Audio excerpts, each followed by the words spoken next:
Donc s'il y a quelqu'un qui est derrière, quelqu'un qui est dehors, il faut qu'elle revienne. Amen. Pour ne pas perdre le message, c'est aussi l'action du Seigneur dans la vie de la personne.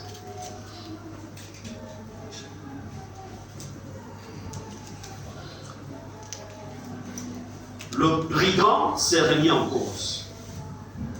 L'autre ne s'était pas remis en cause. Au contraire, il a commencé à accuser Jésus.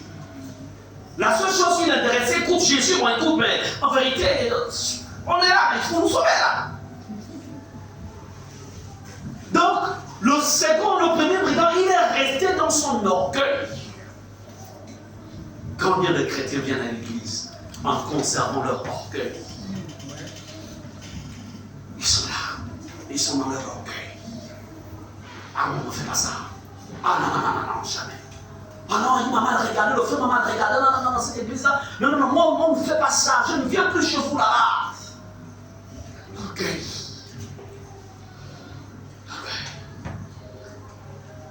Est-ce que tu as laissé Jésus traiter avec l'orgueil? Est-ce que tu as laissé traiter ton orgueil? Le premier brigand, je répète qu'ils sont crucifiés.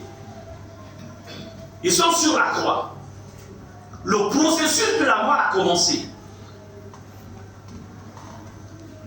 Mais il y a un qui est resté sur ses chevaux, imbu de lui-même. Les 3 heures qu'il devait suivre, ou 4 heures, il devait mourir. Mais l'autre, il s'est remis en cause. Et cette remise en cause va l'amener à toi, à se repentir. Parce que lorsqu'il dit, Seigneur Jésus, quand il dit, souviens-toi de moi, quand tu viendras dans ton règne, en fait, c'est une manière pour lui de s'abaisser et de réaliser, oui, c'est toi le sauveur. Amen. C'est toi le Messie. Yes. Souviens-toi de moi. Amen. Et cette attitude lui ouvrira les portes du mal. Parce que Jésus, qui ne regarde pas ceux qui frappent les yeux, mais qui regarde le cœur, va réaliser que ce brigand-ci, il est digne de recevoir mon pardon. C'est pourquoi il lui dit, je te le dis en vérité, aujourd'hui, tu seras avec moi dans le paradis. Les marques du paradis, c'est-à-dire que les marques du salut, ce sont lui. Combien de personnes passent à côté de la grâce? Elles viennent tous les jours à l'église. Elles écoutent des messages. La parole leur est prêchée. Mais cependant, ne laisse pas Jésus marquer leur vie. Je voudrais te dire ce matin, ce qui a favorisé, ce qui a aidé ce brigand, c'est que quoi qu'il ait rencontré Jésus, mais il a été comme un enfant. Alors, la marque de la repentance était sur lui. La marque de l'humilité, parce que quand il se remet en cause, était sur lui.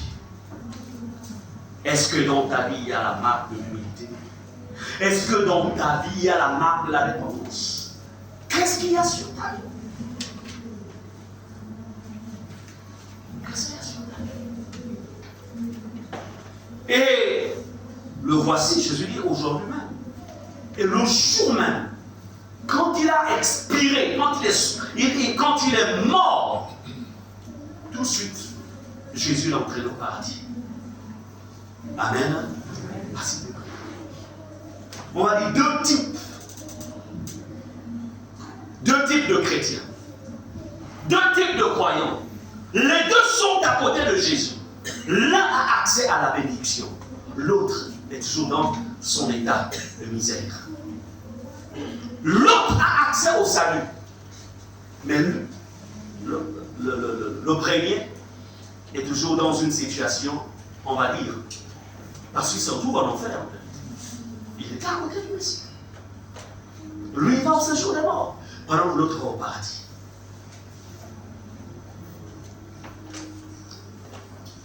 malheureusement aujourd'hui, il y a de moins en moins de chrétiens, de moins en moins de personnes qui permettent à Jésus de marquer leur vie, de relâcher son empreinte sur la personne.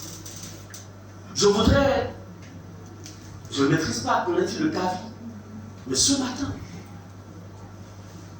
il va être question que tu rentres en toi-même. Entre en toi-même.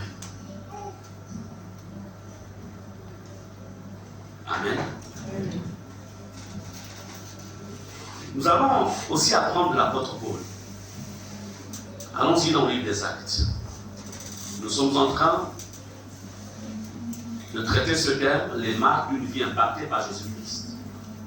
Les marques d'une vie impactée.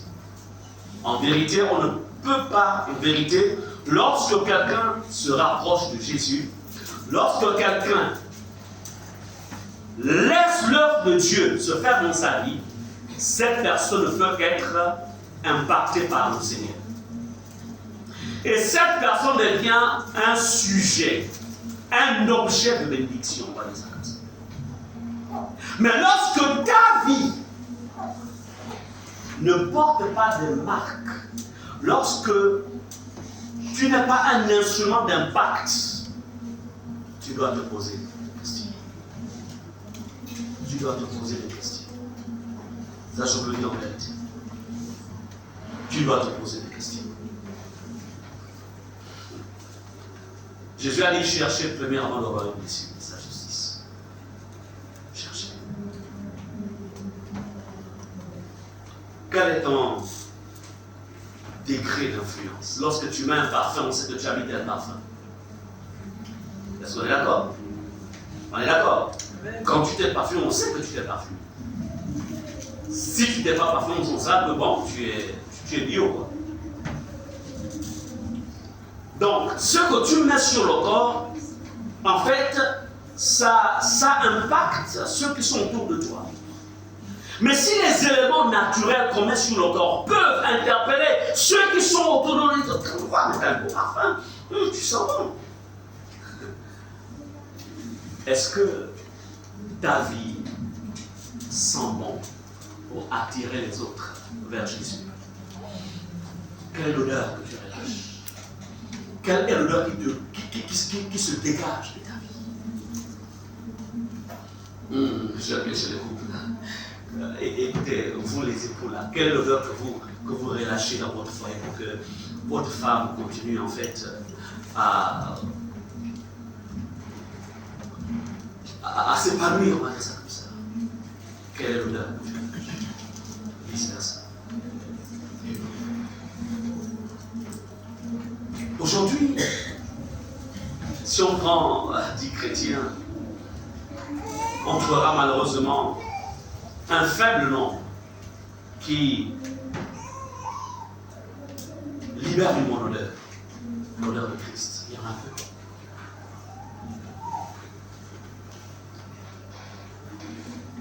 Actes chapitre 9. Vous pouvez lire à la maison du verset 1 jusqu'au verset 22. Bon, moi je vais lire certains passages. Lisons d'abord du verset 1 jusqu'au verset 6. Jusqu'au verset 11 d'abord, on va dire. Alors ici, Saul de Tarse venait vraiment d'acclamer le meurtre d'Étienne. Parce que pour lui, Étienne et les autres, en fait, c'était des personnes qui appartenaient à une secte dangereuse. Donc, le fait qu'on ait, en fait, lapidé Étienne, il était très content. Saul ne savait pas que Jésus l'attendait, en fait, au tournant, qu'il y avait un rendez-vous qui était prévu pour lui. Il ne savait pas. C'est pour te dire que ceux qui te persécutent ne savent pas en vérité qu'il y a un temps que Dieu a prévu pour le rendez-vous avec eux. Amen. Verset 1. Cependant, Saul, respirant encore la menace et le meurtre contre les disciples du Seigneur, se rendit donc chez le souverain sacrificateur. Et lui demanda des lettres pour les synagogues de Damas, afin que s'ils trouvaient des partisans de la nouvelle doctrine, hommes ou femmes, il les amena liés à Jérusalem. Verset 3, comme il était en chemin et qu'il approchait de Damas, tout à coup une lumière venant du ciel resplendit autour de lui. Verset 4, il tomba par terre et il entendit une voix qui lui disait: Saul, Saul, pourquoi me persécutes-tu? Il répondit: Qui es-tu, Seigneur? Et le Seigneur dit: Je suis Jésus que tu persécutes. Il te serait dur de réserver contre les aiguillons. Tremblant et saisi d'effroi, il dit: Seigneur, que veux-tu que je fasse? Et le Seigneur lui dit: Lève-toi dans la ville et on te dira ce que tu dois faire. Lève-toi, va dans la ville et on te dira ce que tu dois faire. Verset 8. Nous sommes au verset 6 d'abord. On va au verset 8 maintenant. On laisse le verset 7. Saul se releva de terre, et quoique ses yeux fussent ouverts, il ne voyait rien. On le prit par la main, le conduisit à Damas. Verset 9. Il resta 3 jours sans voir. Il ne mangea ni ne but. Verset 10. Or, il y avait à Damas un disciple nommé Ananias. Le Seigneur lui dit dans une vision: Ananias. Il répondit: Me voici, Seigneur. Verset 11. Et le Seigneur lui dit: Lève-toi, va dans la rue qu'on appelle à droite et cherche dans la maison d'un certain. Là, je suis avec ma Bible. Dans la maison de. Qu'est-ce qu'il dit là? Verset 11. Maison de Judas, je crois, c'est ça? Maison de Judas. Ok. Un nommé Saul de Tarse. Alors, on va s'arrêter là. Et là, nous allons apprendre vraiment de l'histoire de Saul. On va apprendre. Nous allons voir comment en fait Jésus va marquer, ou je dirais Saul va se laisser marquer par Jésus. Au point où sa vie va devenir une vie d'impact. Amen. Saul était un meurtrier, c'est-à-dire qu'il avait atteint la dimension d'un meurtrier. Lorsque nous lisons au verset 1, on lit Saul respirant encore la menace et le meurtre contre les disciples du Seigneur. Vous savez, le problème, c'est que ce n'est pas, bon voilà, telle personne a tel défaut, telle personne a tel problème. Tout ça, c'est rien pour Jésus. Quelle que soit la profondeur du péché de quelqu'un, quelle que soit la profondeur de la méchanceté de quelqu'un, je peux vous dire une chose, je voudrais vous dire que Jésus est un changeur de vie. Ouais, tu vois, rien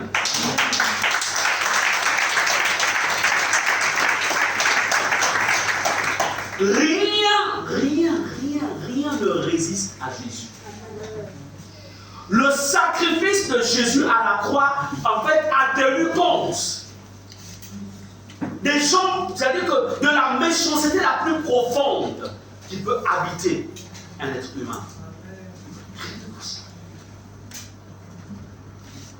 Le sacrifice de la croix de Jésus a tenu compte de la difficulté la plus profonde dans laquelle quelqu'un peut se retrouver. Mais le problème, c'est que peu de personnes se rapprochent vraiment de Jésus pour permettre à Jésus de faire un travail dans leur vie. C'est ça. Et si Saul, qui deviendra Paul plus tard, il est imbu de lui-même, un bon pharisien, ancré dans la loi. Il est sur son cheval, le cheval de son orgueil, le cheval de sa gloire. Il est sur son cheval, le cheval d'une renommée qui, en fait, faisait de lui l'un des disciples les plus appréciés par son maître, Gamaliel. Combien de chrétiens, combien de personnes dans les églises sont encore sur leurs chevaux?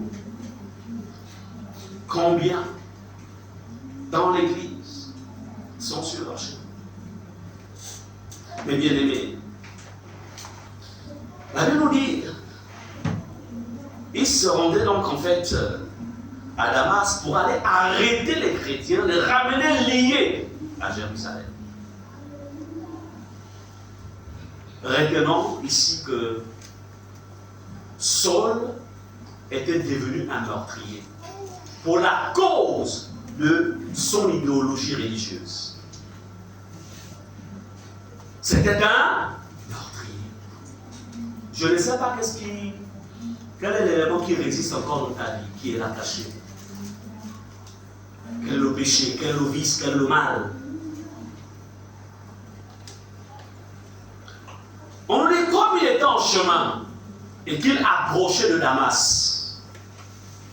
Tout à coup, répétons tout à coup. Tout à coup. Oh, je ne comprends pas. Tout à coup. Tout à coup. Oui, il y a toujours un tout à coup à demander. Tout à coup, une lumière venant du ciel resplendit autour de lui. Nous avons ici Saul qui est visité par celui qui est la lumière du monde. Il a dit, je suis la lumière. Saul est visité.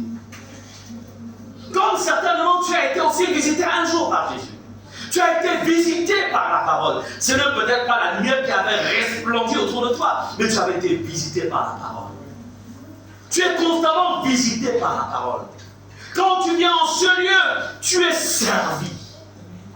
La parole est servi. Saul, tout à coup, une lumière venant du ciel resplendit autour de lui. Visitation, rencontre. Tu ne diras jamais à Jésus, tu ne diras jamais à Dieu qu'il ne t'a jamais visité. Parce que notre Dieu est dans sa parole. Dès l'instant où tu as écouté la parole une seule fois, la vérité c'est que tu ne l'as pas écouté une seule fois, tu l'écoutes toujours. Que ce soit chez toi à la maison, ici, devant la télé, dans ton Android, tu es en contact avec la parole. Mais regardez ce qui va se passer. Lorsque Saul, le meurtrier, rencontre, lorsqu'il a eu un contact avec la lumière, il tomba par terre. Je ne sais pas. Il était sur le schéma de son orgueil, de son arrogance, de sa fierté, de sa popularité. La première chose qui se produit dans la question, c'est qu'il tombe. Il parle de sa dimension d'élévation. Il tombe. Quand est-ce es-tu tombé pour la première fois? Est-ce qu'il t'est arrivé de tomber? On ne marche pas avec Jésus tant qu'on est sur son chemin. Non, tu dois tomber. Je ne sais pas si tu es tombé une fois.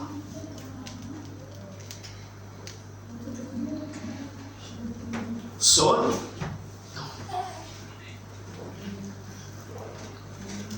la puissance de la lumière, il laisse cette puissance en fait pénétrer sur lui. Et il tombe. Aujourd'hui, beaucoup de personnes qui fréquentent des églises ne tombent plus sous l'effet de la parole. Je ne parle pas de tomber à terre, physiquement. Je parle de ton monde intérieur, de ton esprit, ton âme qui s'incline devant ton maître et qui dit prends la place qui est dessus.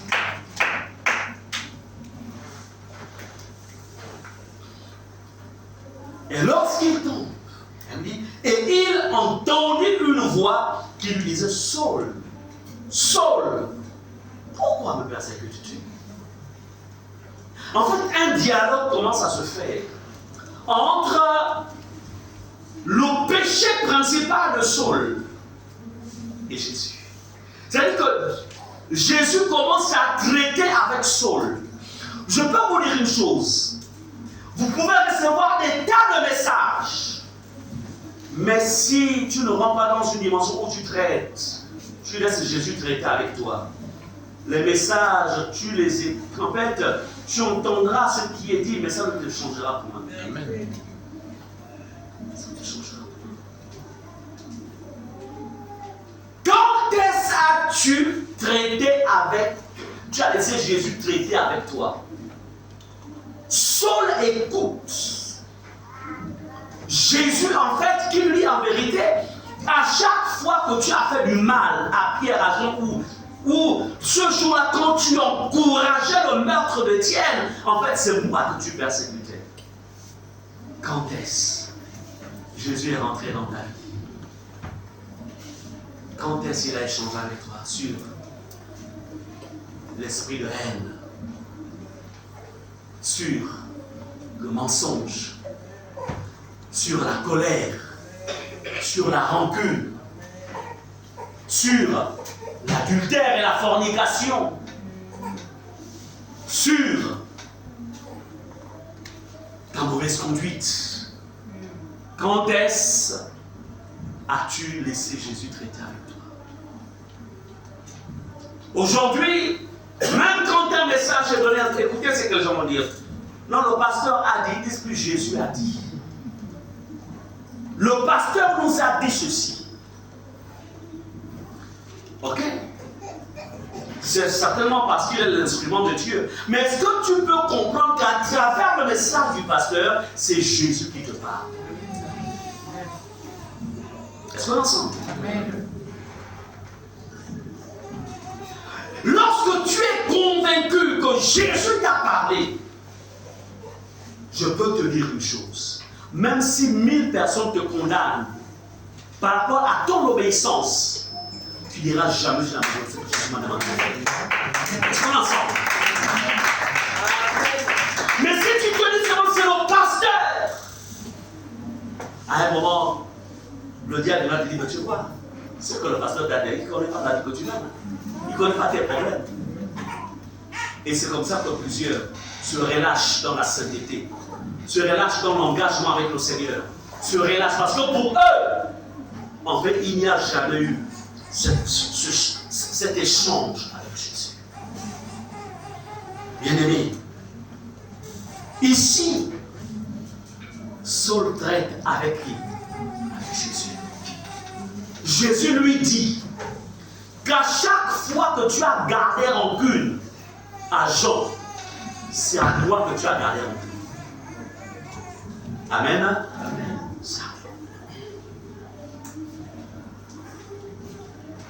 Bien-aimé, ici devant Jésus, Saul se défait de son orgueil.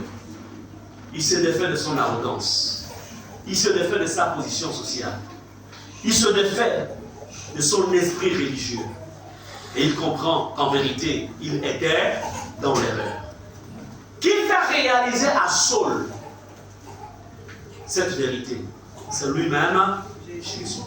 L'âme de Saul est marquée par cette réalité. Quand est-ce Jésus a-t-il marqué ton âme? Ça fait 1 an, ça fait 2 ans, ça fait 3 ans, ça fait 4 ans, même ça fait quelques mois que tu es en Christ. Quand est-ce Jésus a-t-il marqué ton âme? Là, Saul, c'est juste le premier jour. Il n'a pas 1 mois en Christ, il n'a pas 2 mois, juste le premier jour. Il est marqué. Et on a des chrétiens, des années et des années, mais ne se laissent pas marquer par Jésus.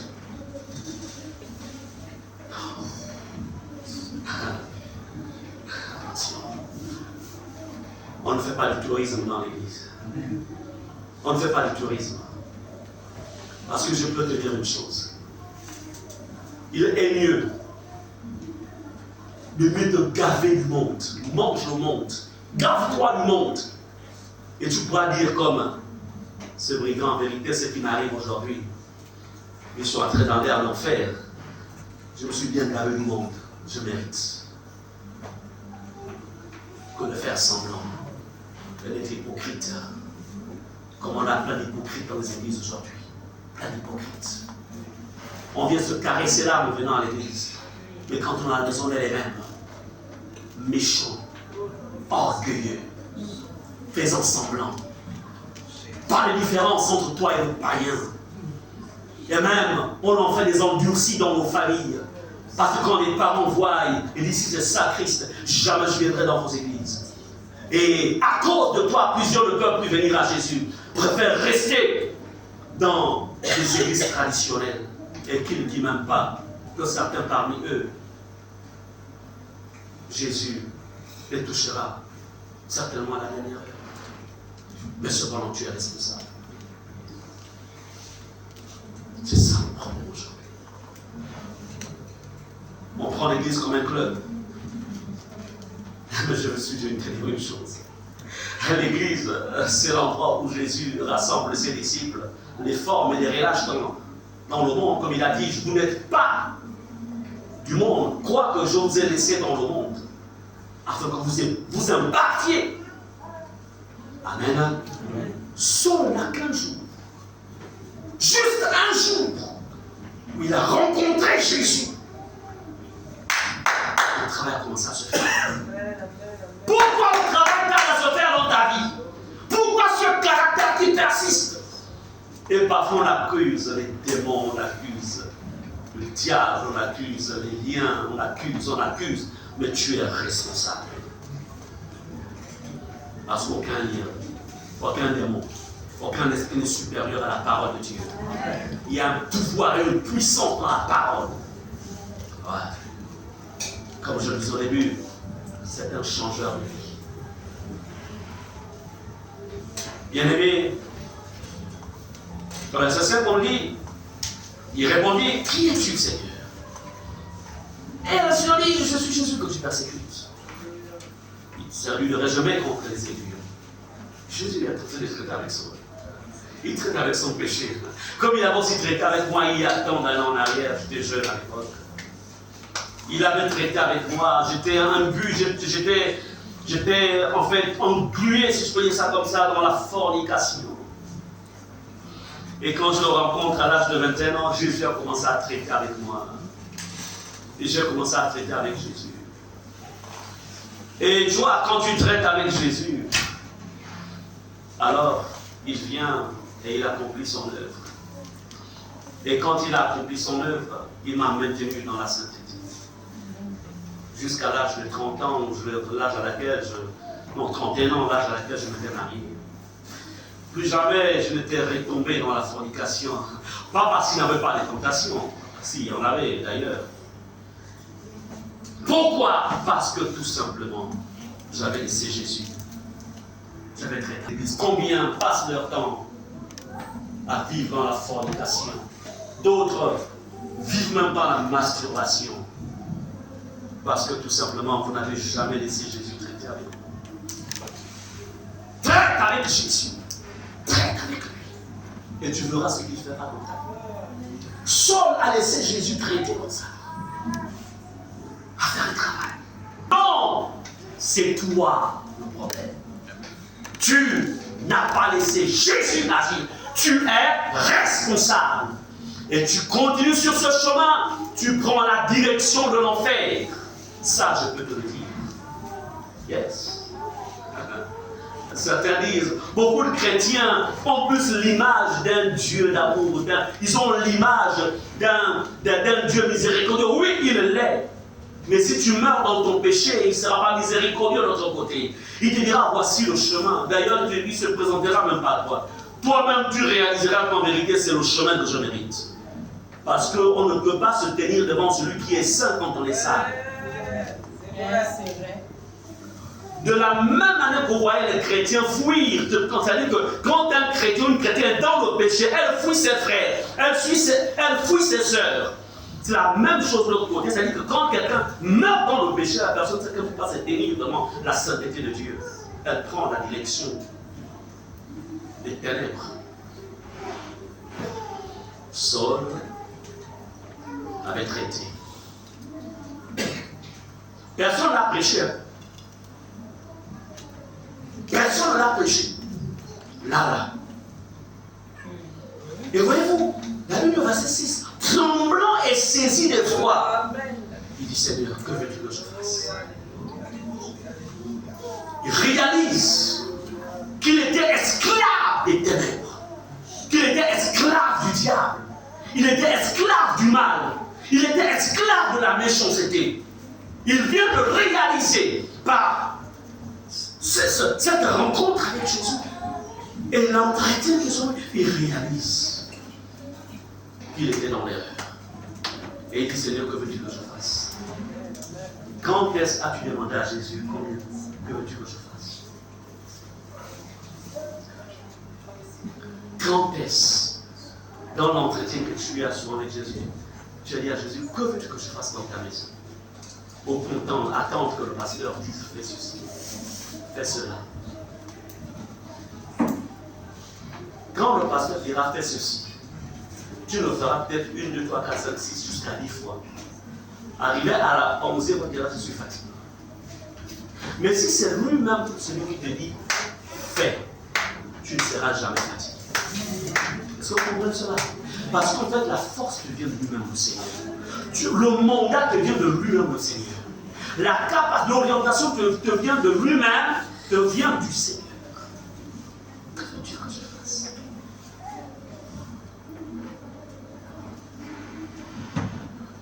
Bien-aimé, ici, Paul adopte une posture d'humilité. Tout ça, ce sont les marques. Est-ce qu'on ensemble? Je suis Marc dans la vie de Paul. Il adopte une posture d'humilité qui le qualifie à servir les interdits du Seigneur Jésus-Christ.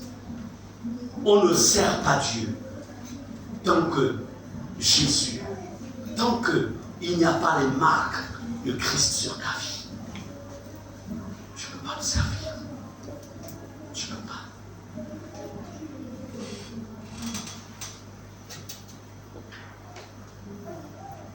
Paul adopte une posture d'humilité. L'humilité sera toujours le vêtement spirituel, le manteau spirituel qui va en fait te cacher et qui va faire révéler Jésus.